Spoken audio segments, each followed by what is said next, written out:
Praise the Lord. கர்த்தர் நாமத்துக்கு மகிமை உண்டாகட்டும். ஸோ நம்ம எல்லாரும் வந்து ஜான் ஜெபராஜ் பற்றி நம்ம வந்து நியூஸில் நிறையா நம்ம செய்திகளை நம்ம கேட்குறோம் இல்லைங்களா? ஸோ அவரை பற்றி நிறையா வதந்திகளா அது உண்மையாக நமக்கு தெரியாது. நம்ம யாருமே நேரில் நின்று பார்க்கல இல்லைங்களா? எந்த ஆதாரம் கூட அவங்க வந்து சப்மிட் பண்ணலை.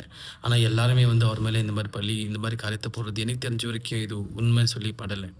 ஸோ ஒருவேளை உண்மையாக இருந்தால் கூட நம்ம அவருக்காக நம்ம ஜெபிக்கணும். அதை தவிர்த்து அவர் மேலே வந்து தப்பான விமர்சனங்களை போட்டு அவரை இன்னும் காயப்படுத்தி ஒருவேளை அவர் இறந்துட்டாருன்னா ஏதோ ஒன்று ஆயிடுச்சுனாக்கா அதோட சாபம் எல்லாருக்குமே வரும் இல்லைங்களா?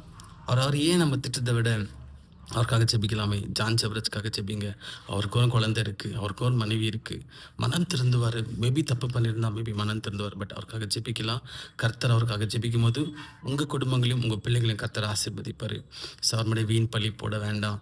கர்த்தர் நம்ம பாவத்தை மன்னிச்சார். அவரை மன்னிக்கலாம். God bless you. ஆமென்.